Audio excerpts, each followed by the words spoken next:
everybody, and welcome to Think This Way, the Rick Mummey podcast. I'm Rick, and we're having another conversation with our good friend, Dr. Will Miller, therapist, pastor, comic, so very much more. We'll talk about some areas of interest for both of us and hopefully for you. Please remember to like, comment, and subscribe on these podcasts, and when we post them on YouTube, on that Rick Mummey channel, and or on Facebook.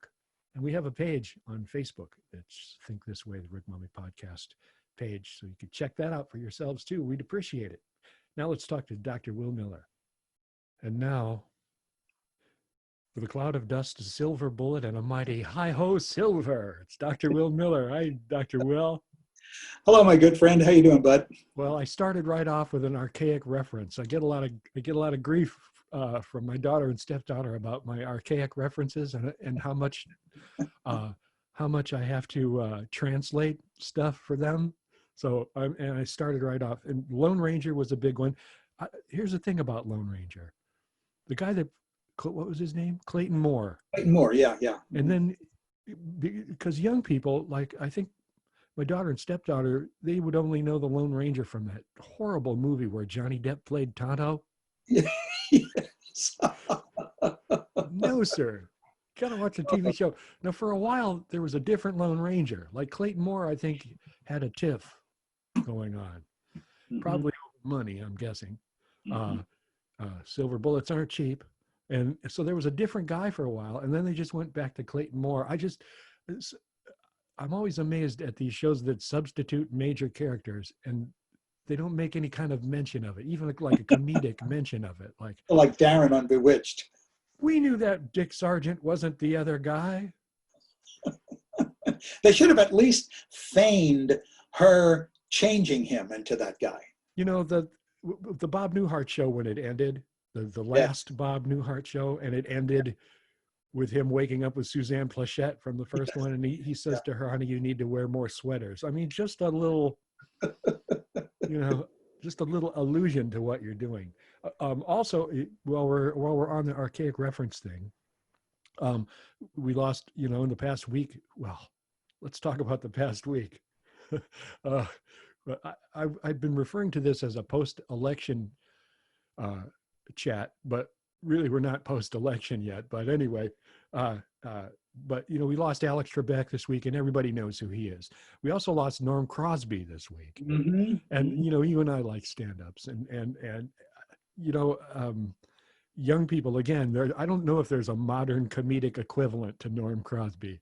I mean, if you wanted to tell somebody about Jonathan Winters that was really young, you could reference Robin Williams, and they would have at least seen movies, and they would kind of have an idea. But with Norm was a guy. How to explain what he did? They call him malaprops. They call it. Yeah, malaprops, which is fumbled words. Right, which is just words that make no sense, and it's sort of like somebody attempting to sound more literate than they actually are, which should end you up in politics, but ended him up in stand-up. And I read he was on the Tonight Show 57 times. Wow. Yeah. Yeah. I don't know how many other comics were on that many times. Probably Steve Martin, maybe, but 57 times. And he had a whole bunch of shows.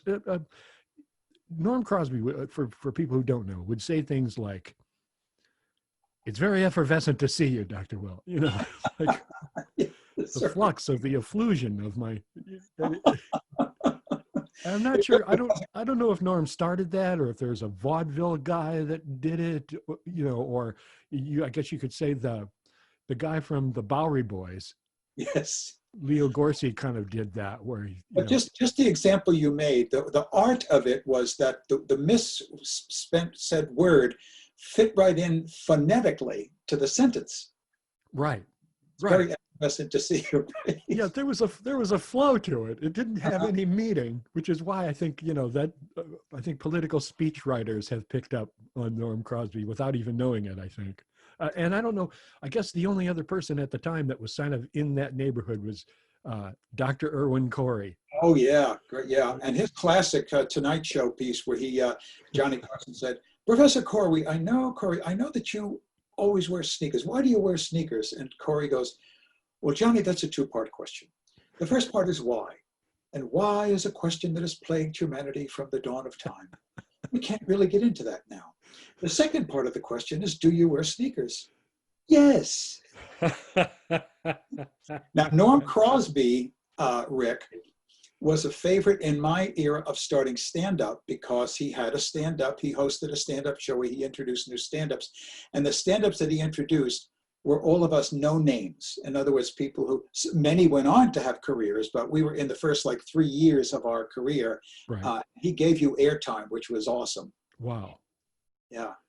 Yeah, I remember, I was thinking back on actual bits of his that I'd seen, and the only one that really popped in strong into memory was an Ed Sullivan Show appearance. That's another one for young people. There was a time when every human being on earth watched a show on Sunday. That's right. I mean, crime stopped Yep. when the Ed Sullivan Show was like criminals stopped criming. And we're going to finish robbing you, but Alan King is on it. Wait, hang on a second. I love Alan King. We're gonna finish, jacking your car, but right now there's a juggling bear on with the Ed Sullivan Show. Our show right now. Here we go. Here you are. What was George Carlin through? We're out in our audience tonight. Where are you? The world's largest nun. Don't stand up, sister. It was right here on our show. Where are you? The Loch Ness Monster. Oh, come on. Swam all the way from Scotland. Let's really hear it. Ed's show was amazing. But on that show, Norm was going onto this thing about men and women. And of course, it was a different time. We talked about how men were more likely to put the shower curtain in the right place. I don't know where any of that came from. And it certainly wasn't the case in my house, so I didn't really understand it. But I just remember that bit from Ed Sullivan. But what was hard to say about that time was that what he was doing and what Carlin did and Robert Klein, before almost any of the tsunami of comics that was part of my generation in 79 and 80, they had switched over to monology, which was kind of a unique form, moving away from almost like how, the Beatles, moved away from Elvis Presley rock and roll, and the monology, which is observational humor, was the thing. Mm-hmm. Yeah, and you can see it when you look back. You can see where that transition was taking place, and it did take. I mean, Carlin is really kind of the embodiment of it, because he was one kind of comic, and then he did another thing. And some of the great ones really have transitioned, like Richard Pryor was almost a Bill Cosby impersonator to begin with, and somewhere in there, he my memory way out of that. Because I was with Eddie Murphy quite a bit, and from 79 to 82, and he was a kid. And most Americans came to know him with his very blue, foul-mouthed act. And we all would laugh because he was as clean as a whistle going up into that time.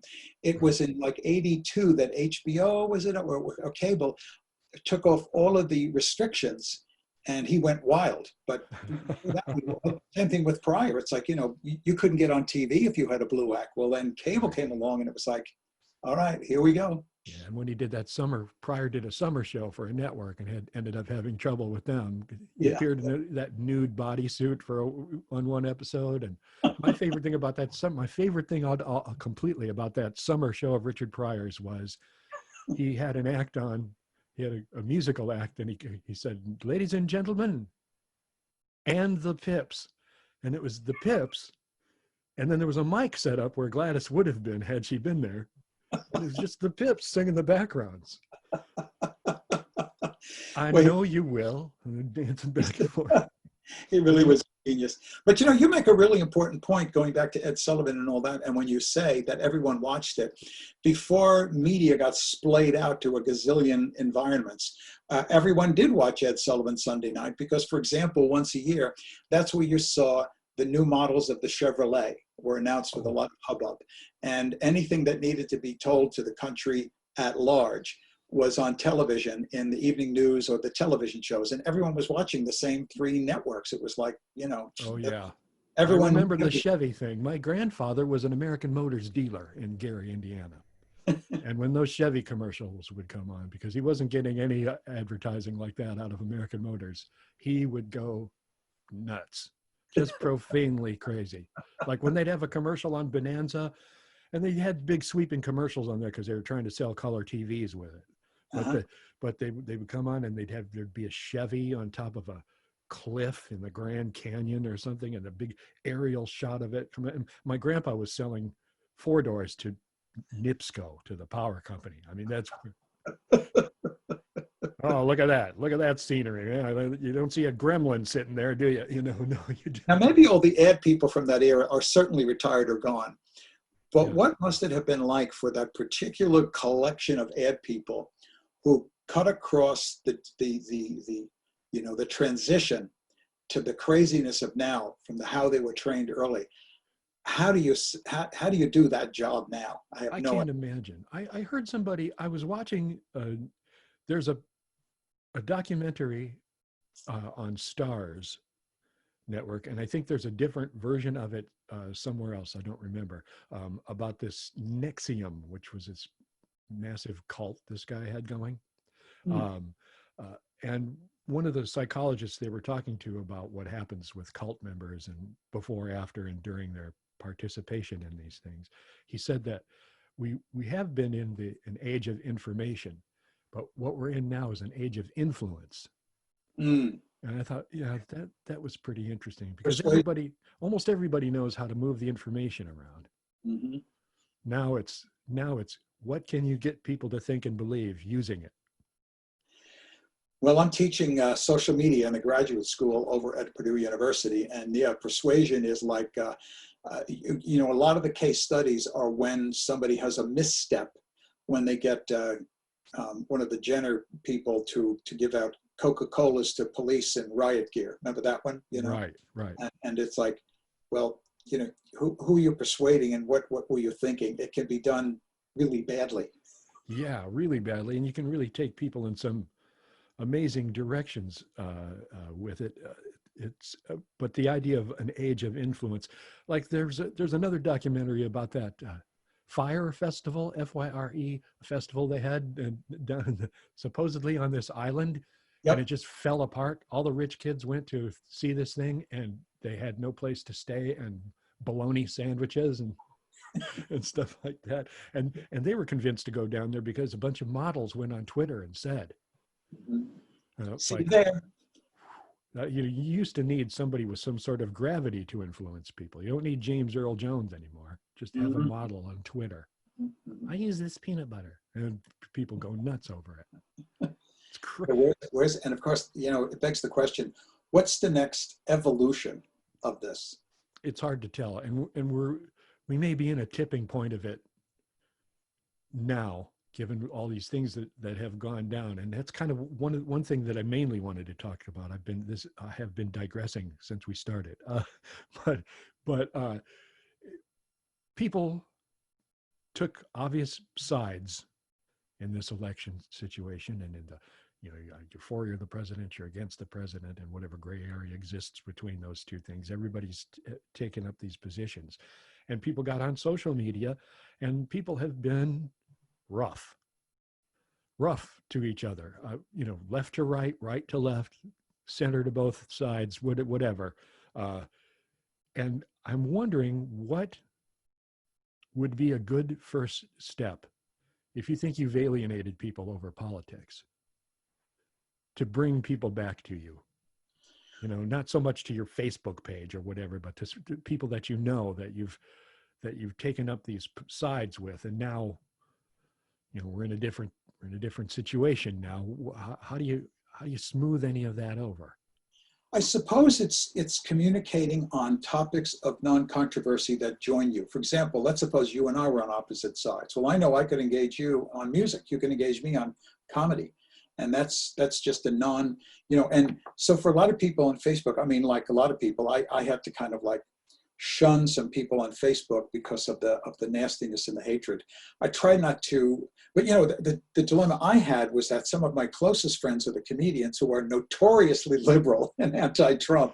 And so although I didn't join in on it, I know that others who looked in on my feed were, fuming. And I was like, oh, then they'd say something and then they'd have to like, get rid of them, etc. And Right. so coming back to that, I've been really just trying to focus on mental health, which is an area that I know cuts across, just as music cuts across, or pictures of your dog cut across. Glenn Sparks, my buddy, is the guy who kind of introduced me to Marshall McLuhan. And Marshall McLuhan, of course, was prophetic, and he opined and predicted the internet and all of this stuff, and how it would be incredibly disruptive to social cohesion. And he opined that he said it would take like a century for the society to kind of come to terms with the undoing of electronic media. And we're about a century into it now from radio or movies. Right. And he said eventually people would return to what he called tribal life, which I thought was very fascinating. And I think that that's really right. For example, I know a lot of people are retreating from Facebook to just blindly have anybody and everybody who has to be a friend. And you're winnowing it down to your tribe, to your village, if you will. Right. I've said this in my talk. I've been giving a lot of mental health talks to companies this past months, and one of the things I talk about is that one of my favorite scholars is Susan Pinker from Canada. She has a great TED talk, Dr. Susan Pinker, and she got really interested. She's a Canadian psychologist on places where people live a very long time. Like they call them blue zones, where people live past 100. Right. And so I can't recall. It's an obvious place in Italy where it's one of these blue zones. And so she went there to research it. And, why is that? Why are they living so long? Are they vegan? I mean, are they gluten-free? Are they, none of oil or? That's right. They have a full Italian diet with pasta and wine, some smoked, whatever. But the variable she concluded was what she called village life. And that's her book, The Village Effect. And I know this as a therapist and when my work in trauma, that one of the things that we underestimate, and it's pretty intuitive, is how much of your time throughout a day, whether you're consciously dialing into this or not, are you on something of an alert status or a vigilance status? In other words, where you just have to feel a skosh guard. In other words, there's the big guarded, whoa, but then there's just little, you have some level of anxiety or angst because you're not quite, well, guess what? If you guys and Sally and I and a bunch of our other friends, Larry, our musician friends, performer friends, all lived in the same village, like in a commune or something like that. Well, when we would come out each day and we would each have our job, etc., every single face is familiar. There's no one who would raise your even subtle alarm of what's going on. You know what I mean? And that bodes well. That lowers your heart rate, your blood pressure, etc. And I know this from PTSD training. Trauma means, in a very, very simple but profound way, you don't feel safe. So when you come through that and you can actually say, for here and the now, whatever, I feel safe. And that's what she found in Village Life, there was a palpable sense that you mostly feel safe. Something happens, of course, you get alarmed, but Sure. You feel safe. And that's what we've lost here in the country. I was saying this to this company I was speaking to yesterday, a bunch of financial people. Okay, so, presuming you have a good, happy life, and so you're safe in your house. And so you feel there. You get in your car and you go to work. Well, you're a little alert. And then you get to your office where all your friends are there. And then you're let down again, and that's what people need to have more of. And they're not oftentimes aware or conscious about how much of their time they're alert. Right. Mm-hmm. Well, and now when we're in a situation where the physical distance has been, is imposed on us by the nature of this pandemic and what have you, that kind of exacerbates the problem of any communication problems you might have coming on when you can't even be in the room together. And I know people often talk about how things get uptight around their families and Thanksgiving because they get into political disagreements and what have you. And, this year, there are going to be a lot of families that don't get together at all. And that's good. And it can be good, yes, anecdotally. Yes. Couldn't be better. I know my family, we never had that because we did without even knowing it, what you suggested earlier about finding a areas of agreement, different subjects, because we had conservatives and we had liberals and moderates. We had somebody of every political stripe usually at these parties, but every single one of us were absolutely sure on Thanksgiving that in the afternoon, the Bears were going to get their asses kicked by the Detroit Lions. That's right. That's And right. that they were awful and that their quarterback sucked and that they needed a new coach, and everybody agreed on that. It is sort of common wisdom. Don't talk politics and religion in any family or any group. Okay, well, instead of focusing on what you can't talk about, it doesn't take much to take a list of what you'd love to talk about. Do you know what I mean? Someone in the family, sports, something. I mean, yeah, exactly. Sports is a really good one. Sports has a certain flexibility where, you know, it's okay to hate the Milwaukee Brewers. Yes. They're not like a person. Like, you don't, it's not like you're hating a guy from Milwaukee. You know, although Tom fan, you hate the Milwaukee Brewers, and it's appropriate. It's okay. That's why we have sports, so that we can hate things. Tom Brady might question that. He's become an object of disdain and difficulty, and a lot of that's just jealousy because it's all got him feeling deflated, I'm sure. Like this past week, I'm not a huge football fan, but as a Purdue guy, I must say I really reveled in Drew Brees taking him to the cleaners. He just 38-3. That was pretty sweet. Oh my! We're big Drew Brees fans here, and I know he's entered into areas of controversy, but he was a decent guy when he was around here. I knew him a little bit around here, and he's done many good things. Oh yeah. Well, he's in Louisiana too. He's in a red state, so. And he puts up statistics like a video game quarterback. I mean, the numbers behind him are amazing. And again, so sports is not bad at all, because even disagreements in sports don't go to the level that politics do. Mm-hmm. You know, I don't like you because your outfielder takes steroids. It's very different from I don't like you because your guy locks kids up on the Mexican border. Those are different. Well, different areas to disagree on, or this potato salad is great. No, it sucks. That's fine. Nobody's going home hating anybody over that. Yeah. I used to, the Thanksgiving meals can sometimes get a bit, I mean, it can be that way, particularly if you're with family, if you're like with in-law family, with people that you're not as close to. My former mother-in-law, she used to ask everybody how their food was while they were eating the stuff that she made. It's like you sort of have somebody at that moment, you kind of have, you have them at a disadvantage, That's what the answers are. You just, it's the same thing about, it's the same thing as with people who show you their kids, their babies. Mm-hmm. And it's like, you run into these people, you get into people who will tell you, I almost compulsively have to tell the truth. I can't ever be anything but brutally and perfectly frank whenever I say anything about anything. And those people, I always say to them, what do you do when somebody shows you their baby? Because not every baby is a beaut. So do you say, well, that's a miniature Victor Buono you're showing me, What happened to his head? Like, can that thing go back in for a bit? It didn't finish. So you come up with something like, look at those little toes, because it's an indisputable thing that their toes are small. Yeah. Well, there's a term for someone who always boasts that they always tell the truth. It's called a jerk. Yeah. I can't help it. I have to tell the truth. Me too. You're ugly and my legs work. I'm leaving. Yeah. You just got to tell. But the whole idea of trying to come out of this period, trying to come out of all this divisive stuff. First of all, I think we have to agree what is a divisive and what is not.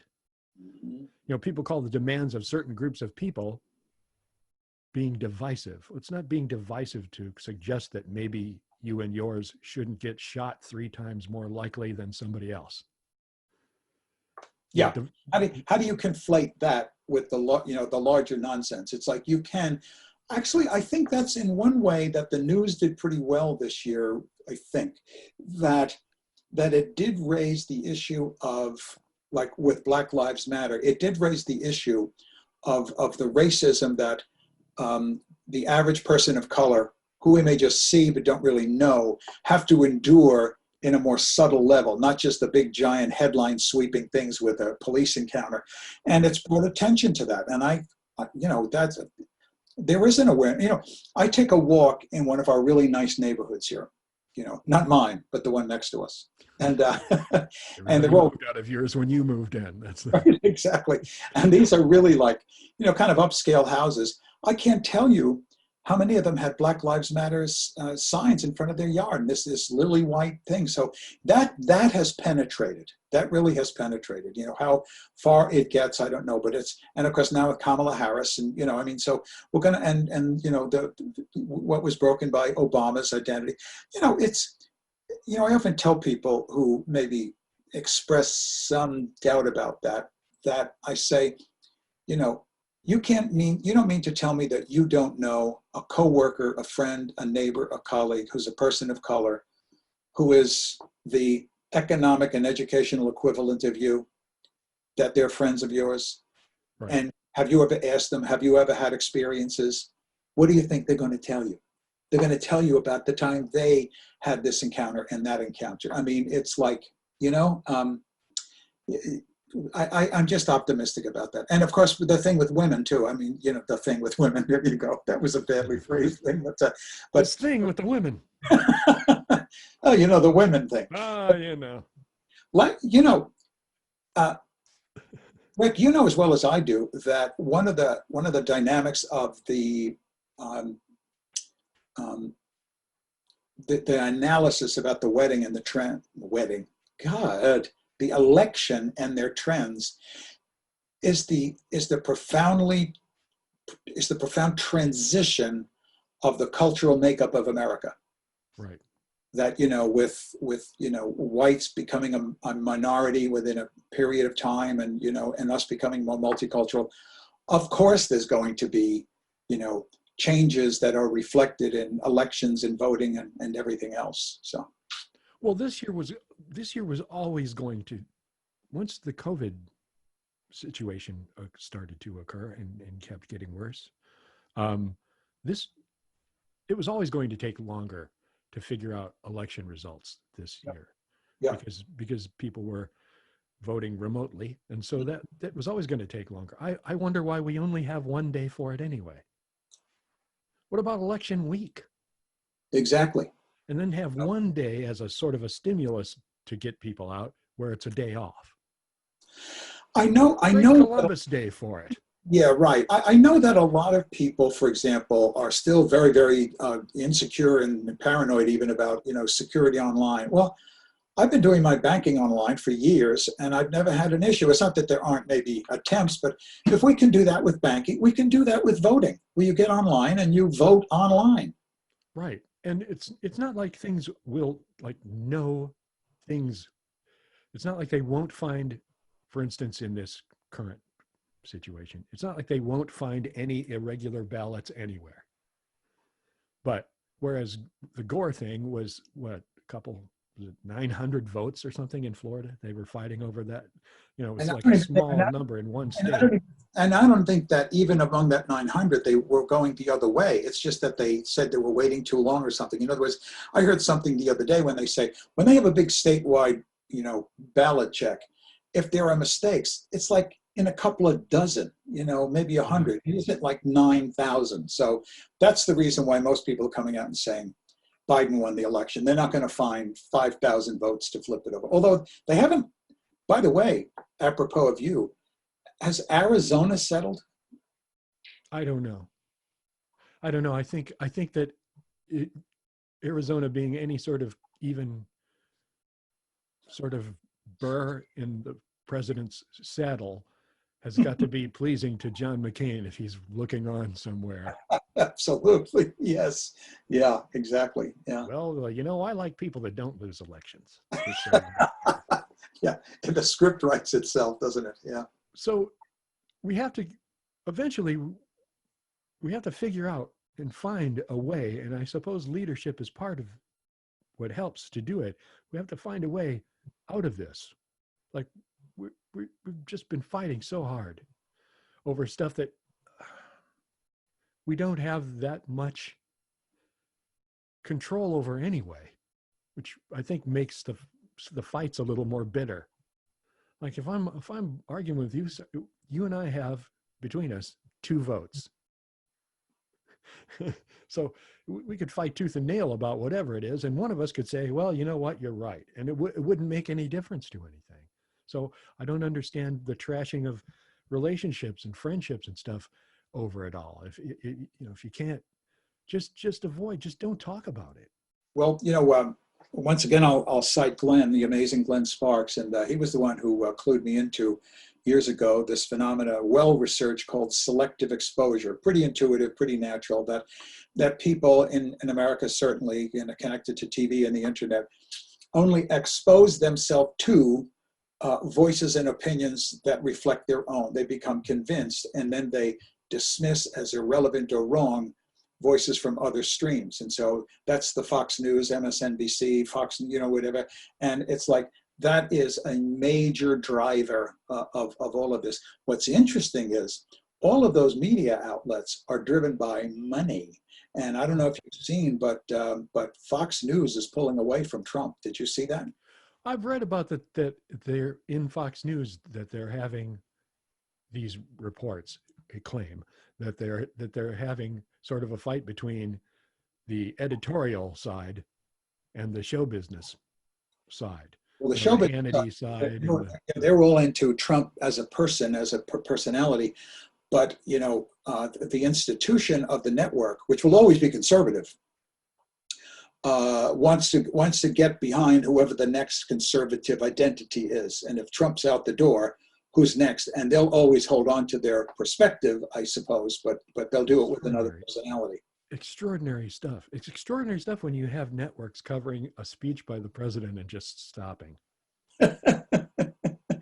Like, well, what you just heard isn't true, so we'll cut away. And even on Fox, they did that. This Neil Cavuto, he cut off the speech or the press conference the other day with the McElhaney woman. Oh yeah, that's right. Yeah. Cut her off and said, well, if she gets back to any proof of any of this, we'll come back on. Yeah. We'll let you know. These are extraordinary times, and politicians, it's their job to butt heads. Yeah. And they should, we should let them do that for us. Yep. So we just really, and you hate to just tell people have a nice day and be a smiley face, but somehow or another, we really got to figure out getting along. I mean, we talk about just going back to basics. Just how about Captain Kangaroo on Friday used to say, remember to say please and thank you. Yeah. How about that? The last time there was a modicum of this was in something that was a real super show-stopping crisis, 9/11, that didn't get divisive at the top. And that was the thing that's most objectionable to the strategic approach of Trump, is that, as one commentator said, the country was always divided, but Trump revealed that and exacerbated it. When he made COVID, a partial topic, I've been saying to people for the past week, let's suppose he got it into his head last January when he first heard about this. By God, and which would be, self-involved person, by God, I'm going to be FDR, and I'm going to lead the charge on crushing this, and then I'll be the hero. A, he would have been. B, he'd have been reelected with 90% of the vote. He really shot himself in the foot by making a humongous strategic mistake about this, because you can't politicize a virus. Being strategic about a virus is not going to work because it doesn't recognize strategy. Nope. It doesn't do a counter move. It just keeps on keeping on. That's right. And he should have picked up on that way earlier. Yeah. Well, politicians are going to continue to make their mistakes.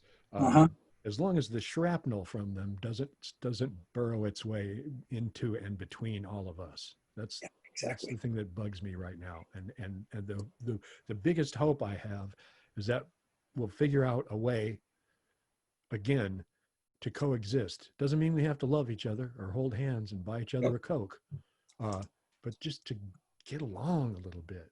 Like, Yeah. everybody who doesn't agree with you on politics is not evil, and elections are not Satan against Jesus. Well, so that's the other. You're not electing a new daddy.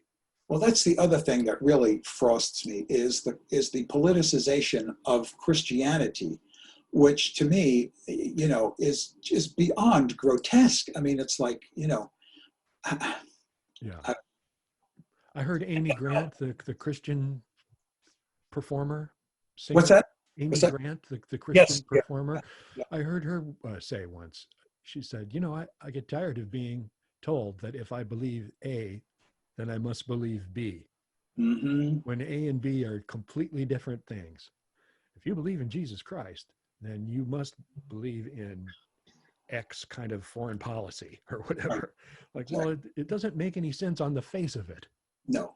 To even say such things, and to use any kind of religion as a bludgeon or a separating element is no good. It's not what it's there for. It means that you've drifted away from Jesus. Yeah, remember him?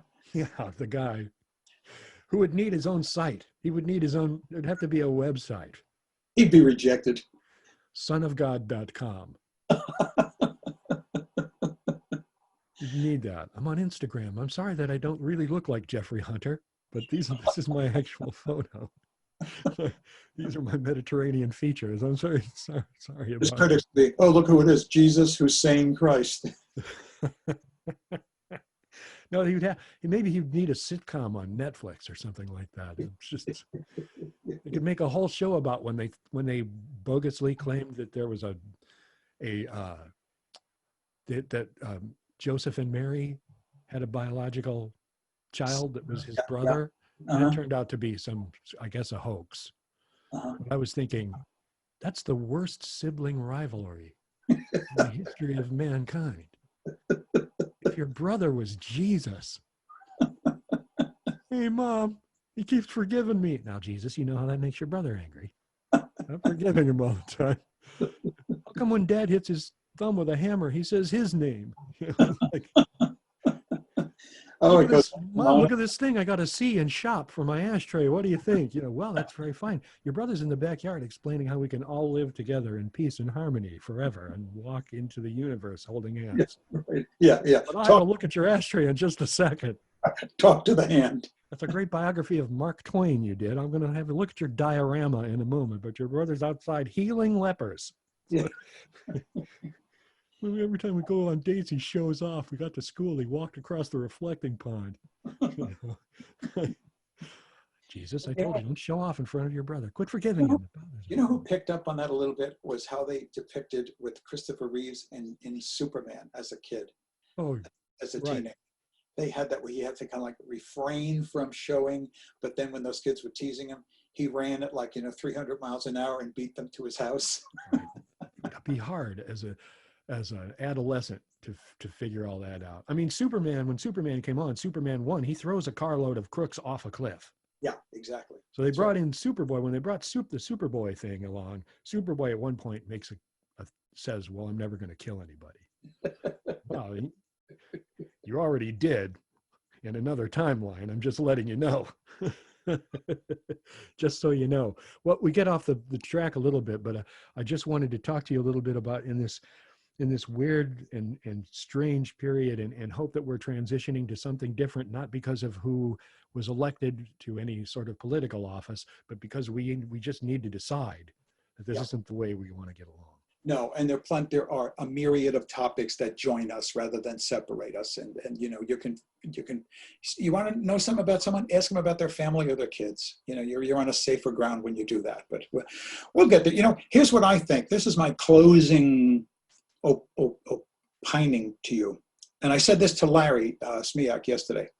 I said, my hope, maybe it's a fantasy, is that on the other end of this pandemic, when we can take a breath, I have a feeling there's going to be a renaissance of art in music, that there's going to be a profound creative outpouring among all artists, as there have been in past crises of this magnitude. And I think there's going to be, I think the kind of music you do, like, yeah, I guess you could say it's, like under the genre of rock. I mean, I'm sorry, of folk, where it's storytelling and lyric intensive.